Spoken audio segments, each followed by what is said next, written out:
What's up everyone, Joe here. Today I've got a short to the point guide of how I tune my cars. So if anybody wants to learn, this might help you out a bit. Well, I hope it does. Keep in mind that this guide is mainly for working with mid-engine cars, as tuning is different for front-engine cars and also drift cars. The reason I picked this car is because it's an easy car to tune and I didn't want to give anyone a headache by picking a car that is hard to tune. So let's get right into it.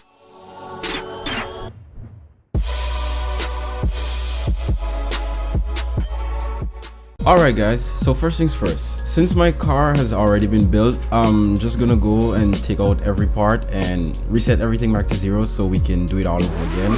And I'll show you step by step how I got everything the way that I basically like it. Okay, so let's go. Let's just jump here.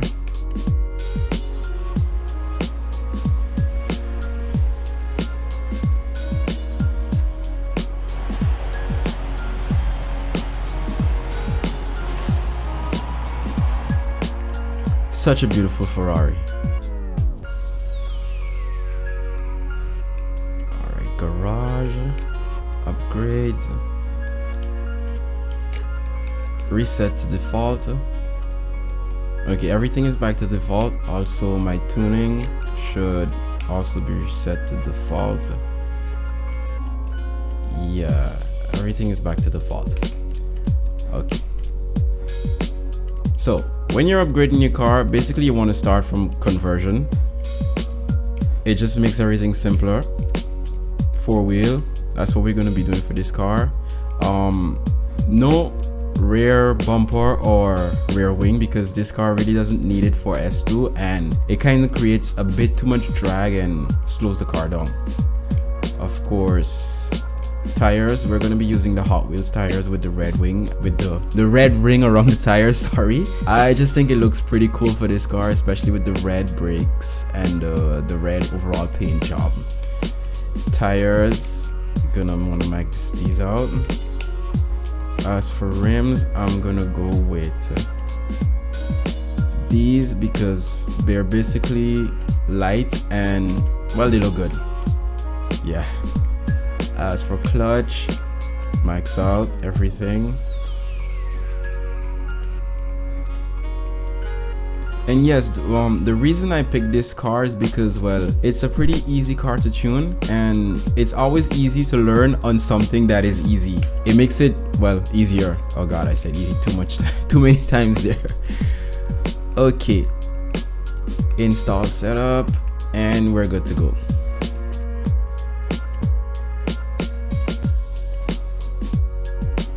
And that should be it. Well, as of right now, the car is, well, it's pretty good because right off the door, it's actually a pretty good car to just pick up and drive, even if you upgrade it without doing anything else.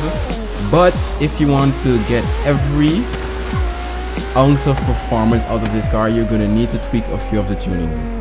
And yeah, let's just do that right now. So alright, so here we go for the tuning of the car. We'll start with tire. Basically, they determine how your car transmits power and handling to the road. That's all you'll need to take from this description box to the right, because anything else other than that might kind of confuse you a bit. Now, determining the right PSI for your car comes down to just feel of it. You need to test drive the car to feel whether or not the front is responsive enough or if the back is responsive enough in order to determine what tire pressure is going to be right for the car. So far, what I've determined is that for this car, about 24.5 in the front and about 28.5 in the rear works best for me. Now you might be wondering why the front is lower than the back. Well, that's because lowering the PSI in the front makes the car have a bit more grip to the front when turning through corners or swerving at high speed. As for leaving the PSI higher in the back, gives the car a better responsiveness when accelerating. So higher PSI, better for accelerating, lower PSI, better for swerving, turning, any of that sort of stuff. Moving on to gearing. For this car, it's pretty straightforward. All you need to do is mess with the final drive and that'll be it. What the final drive does is it basically determines how much torque you're gonna have between gears and how short those gears are gonna be. So for this car, I find that 353 is basically the best setting, because if you look to the left, the difference between 354 and 353 is that 0 to 100 miles per hour comes down to 3.8 seconds and top speed goes up to 266 miles per hour. But we're gonna leave this right here at 353 and we're not gonna mess with the rest of the gears because I tried messing with those before and it really didn't do anything else for the car, so we're just gonna leave that here. As for alignment, camber determines how your car swerves in and out, like the responsiveness of how fast it would like turn in when you turn your steering wheel to the left and the speed at which you're going. So for this car, the best settings are the basic settings. 3 on the front, which is great, and I don't really think you should go any higher than that, and 2 on the rear is also really good. The reason the rear is lower than the front is basically for stability. If you put the rear higher than the front, you'll make the car pretty unstable and basically you don't want that. As for tow, it's in general the same idea as camber, but don't mess with these because these are less forgiving and they will mess you up pretty bad if you're off by just one setting. As for front caster, this determines how quickly a car transmits power from turning to going straight. Because of how camber slants the tire in with the top of the tire inwards, when you're going straight, that actually slows down the acceleration a bit. It makes it a bit harder to accelerate. So front caster, increasing your front caster actually helps with that transition, and I find that either 6 to 6.5 works best for my S2 cars, so we're gonna leave this at 6.5. Anti-roll bars. These determine how your car shifts weight when you're turning in and out of a corner. For this car, the basic settings are the best, but if you want to give the car a bit more turning in responsiveness, then you're going to want to lower soften the front anti-roll bars and stiffen the rear anti-roll bars. This will give the car a bit more turning in responsiveness. But if you were building for a drift car, you would want to do the opposite. Yeah. So for springs, it's basically the same idea as anti-roll bars. Soft in the front for better turning in responsiveness and stiffer in the rear for better responsiveness in coordinates with the front. I hope you understand what I mean there. That's basically how it works. And for the ride height, basically you don't want to lower your car too much because that will mess you up when you're going over bumps. And for Forza Horizon, this game has, well, a lot of bumps on the road, so you're going to want to take that in consideration when adjusting ride height. I find that 3.3 and 4.7, 4.8 works best for me when racing on different surfaces.